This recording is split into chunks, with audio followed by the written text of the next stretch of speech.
कल हम इससे संपूर्णा की पूरी सल्तनत की पिक्चर दिखाएगा लाइव। ये हमारी वर्णिका को अगवा करने के लिए, ये उस पर हाथ उठाने के लिए और ये उसे बेचने की कोशिश करने के लिए, और ये तीन के साथ एक मुफ्त।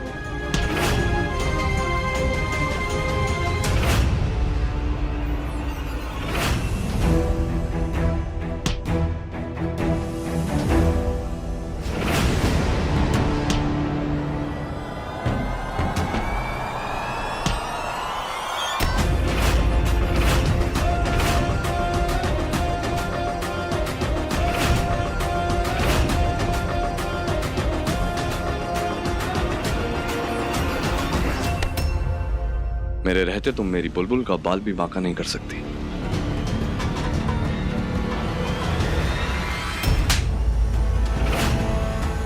क्या कह रही थी तू? इस दुनिया की सबसे सस्ती चीज एक औरत की इज्जत है। लड़कियां कमजोर होती है, बोझ होती है। जिस नारी को शक्ति का रूप कहा जाता है और उससे पूछा जाता है, वो कमजोर है। जो औरत 9 महीने तक अपनी कोख में एक नई जिंदगी को इस दुनिया में लाती है, उसे कमजोर समझा तूने। जो लड़की अपने पीहर, अपने सासरे, अपनी नौकरियां, अपने बच्चे, इन सब का भार अपने इन 2 हाथों से संभालती, उन्हें बोझ समझा तूने। एक औरत होकर औरतों के बारे में ऐसी बातें बोलते, शर्म ना आती थारे को? अब उसी औरत के गुस्से की ताप और इंसाफ की आवाज का प्रकोप सहना पड़ेगा थारे को।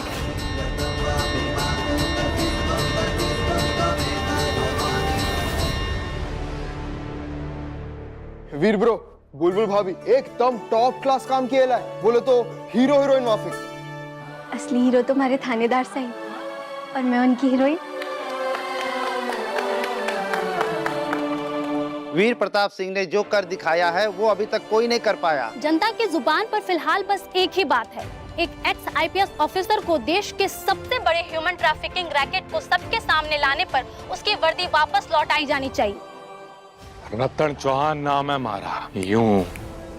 यूं जेल से बाहर आऊंगा अपना बदला लेने के लिए। इंतजार करना हमारी पुरानी बींदड़ी।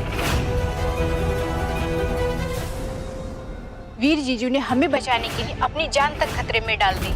अगर पुलिस डिपार्टमेंट में उनके जैसे नेक और जाबाज ऑफिसर होंगे तो हम लड़कियां बहुत सुरक्षित महसूस करेंगी। वो चाहते तो बुलबुल और अपनी भतीजी वर्णिका को बचाकर वहाँ से चुपचाप जा सकते थे, लेकिन उन्होंने ऐसा नहीं किया। वो हमारे साथ रुके ताकि सारी लड़कियों को वहाँ से बचा सके। उनके जैसा शेरदिल कोई नहीं है। मैंने 10 साल इस संपूर्णा के लिए काम किया, लेकिन इसने तो मेरी बहन को ही बेच दिया और फिर मुझे धमकी दी कि अगर मैंने कभी किसी से कुछ कहा तो ये उसे जान से मार देगी। मैं मजबूर थी, मुझे पता था कि यहाँ गलत हो रहा है, लेकिन आज वीर साहब ने हम सबको आजाद करवा दिया।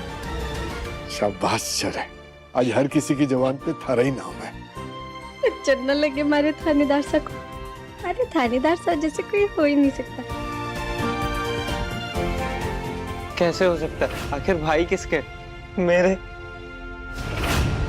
जिस वीर प्रताप सिंह ने पिछले साल सबके दबाव में आकर खुद को दोषी मानते हुए अपनी वर्दी स्वयं सरकार को लौटाई थी, उन्हें पोस्को के केस में बाइज्जत बरी कर दिया गया था। तो क्या उनको उनका सम्मान, उनकी वर्दी वापस नहीं मिलनी चाहिए? अब तो वीर हुकुम को उनकी वर्दी वापस मिल जाएगी। बुलबुल का विश्वास जीत गया ध्रुव। सही मायने में वो वीर की बेस्ट हाफ है।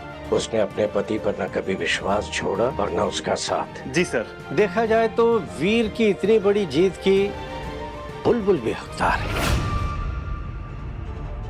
वीर जिंदा है और बुलबुल भी सेफ है।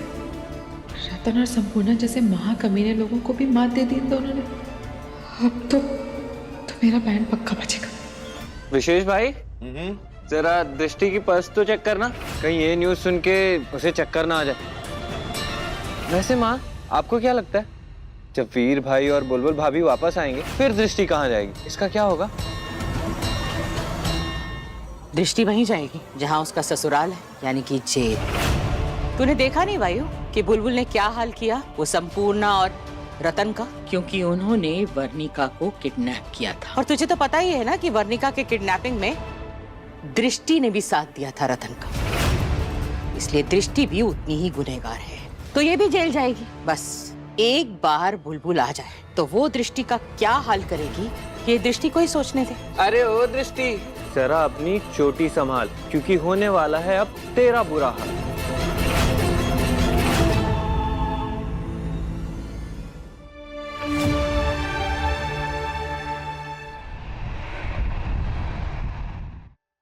थानेदार साहब, हम एरोप्लेन से एयरपोर्ट तक आए, एयरपोर्ट से अब सड़क पे भी आ गए, लेकिन हमें लेने कोई ना आया। कहाँ है वायु भाई साहब और सब लोग?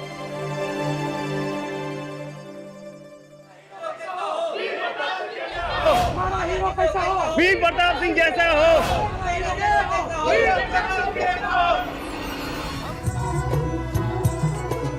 आग हवा का खेल प्रीत ये किस्मत की भड़काए, वो भीतर महके कस्तूरी सी हाथ मगर ना आई। हाँ तुम जो कह दो मीत सजन जी, सुलझे उलझी प्रीत सजन जी, गाँव में खुल के गीत कियो जी मेरा बाला मैं थानेदार, ओ जी रे सुन लो मेरा बाला मैं थानेदार, ओ जी रे हिमड़ो धड़के हर सांस में, सोच सोच के मारो जी मेरा बाला मैं थानेदार, बालम जी मारो।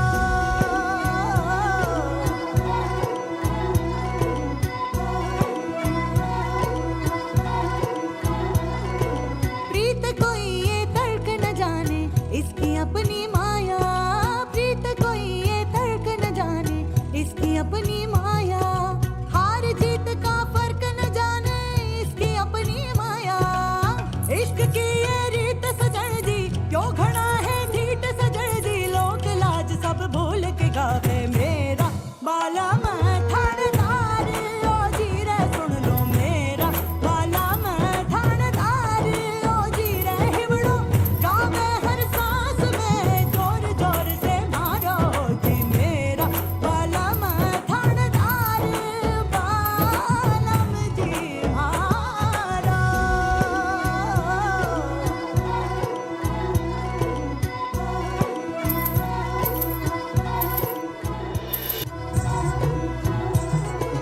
आग हवा का खेल प्रीत ये किस्मत की भड़काए, वो भीतर महके कस्तूरी सी हाथ मगर ना आई।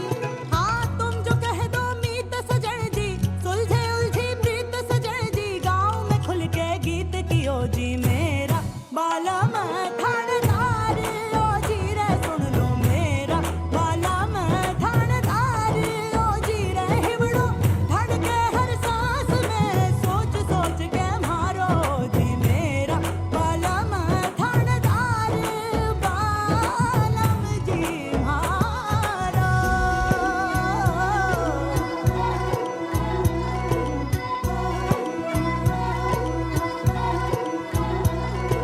प्रीत कोई ये तर्क न जाने इसकी अपनी माया, प्रीत कोई ये तर्क न जाने इसकी अपनी माया, हार जीत का फर्क न जाने इसकी अपनी माया। इश्क की ये रीत सजन जी, क्यों खड़ा है ठीठ सजन जी, लोक लाज सब भूल के गावे मेरा बाला मैं थानेदार, ओ जी रे सुन लो मेरा बाला मैं थानेदार, ओ जी रे हिमड़ो गावे हर सांस में, जोर जोर से मारो जी मेरा बाला मैं थानेदार, बालम जी मारो।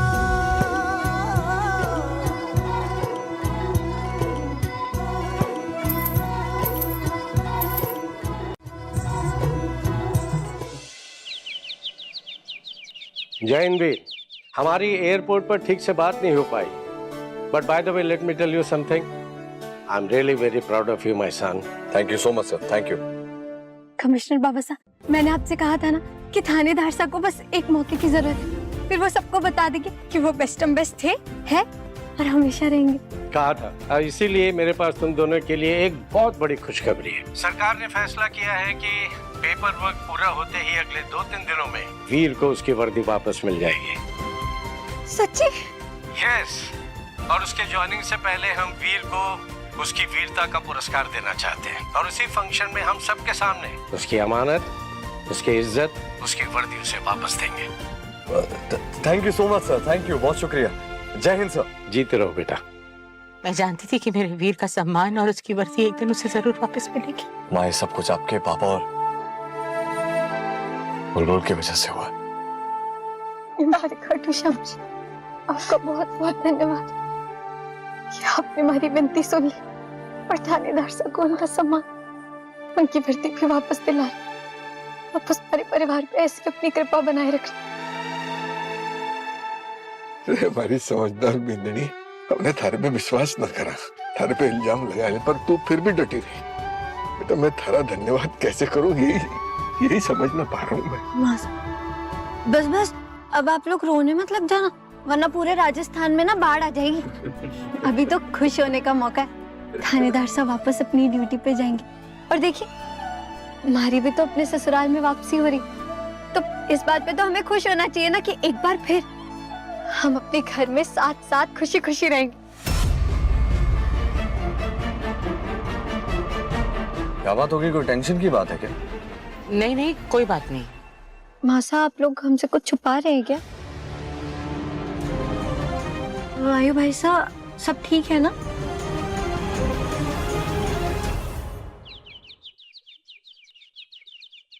मासा हम अपने घर को छोड़ के सिद्धार्थ भाई साहब के घर क्यों आए? कोई कुछ बोल क्यों नहीं रहा है? क्यों आए वायु भाई साहब?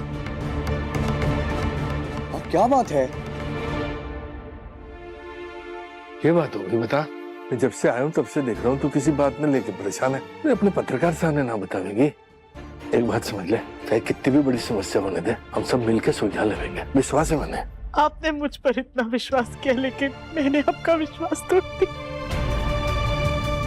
मतलब? आपने कितने विश्वास से, कितने प्यार से, कितनी जिम्मेदारी से वो घर मेरे नाम किया था, मुझे मैं संभाल नहीं पाई पत्रकार से। मुझे माफ कर दीजिए। चलो मेरा सासरा था, वो बच्चे वहाँ पैदा हुए, उस आंगन में खेले, उस आंगन में खेल के बड़े हुए, लेकिन मुझे माफ कर दीजिए, मैं उसे संभाल नहीं पाई। दृष्टि ने धोखे से मुझसे वो घर अपने नाम करा लिया। आपको तो पता है कि वर्णिका और बुलबुल को बाहर निकालने के लिए हमें पैसों की जरूरत थी। घर गिरवी रखना था, तो हमने वो घर के कागजात दृष्टि के कमरे से ठीक से निकलवा तो लिए, लेकिन अब वो लोन के लिए बैंक में बात भी कर ली थी। उनका एजेंट घर आया था, लेकिन वो एजेंट नकली था, उसने हमें धोखा दिया। जी आप? जी सर, मैं उसी बैंक से हूँ जहाँ पर आपने इस घर को गिरवी रखकर लोन के लिए अप्लाई किया था। बस कुछ पेपर्स पे मकान मालिक के साइन होंगे बाकी रहे थे, उसके लिए आया हूँ। उसके बाद आपको पूरा पैसा ट्रांसफर हो जाएगा। ओके ओके, आइए।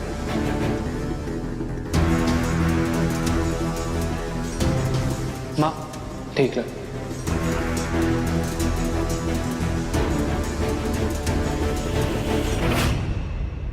वो जो बैंक से आदमी आया था, मैंने उसका आईडी और पेपर चेक किया था, वो एकदम लेजिट था, पर उसने माँ के साइन करने से पहले ही पेपर बदल दिया। फिर हमें पता चला कि वो तो फ्रॉड है, उसे दृष्टि ने भेजा था। और अब हमारा घर हमारा नहीं, वो दृष्टि का हो चुका है।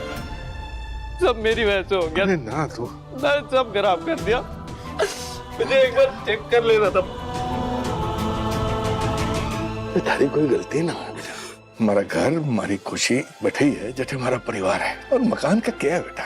मकान तो ईंट पत्थर का ढांचा हुआ है, उसे घर तो उसमें प्यार से रहने वाले लोग बना हुए हैं। हमारा घर, हमारी खुशी बैठी है, जैसे सब ऐसे साथ मिलके रहे। बस ना तू मन खट्टा ना कर।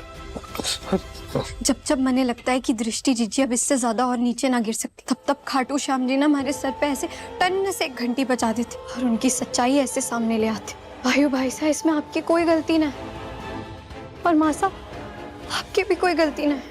हम इस मुश्किल फूफा साहब से साथ में मिलकर लड़ेंगे। आप फिकर बुआ साहब को ना छुट्टी मनाने के लिए बोल दो। माँ साहब आपका आशीर्वाद हमारे साथ रहेगा तो हमें जीत जरूर मिलेगी।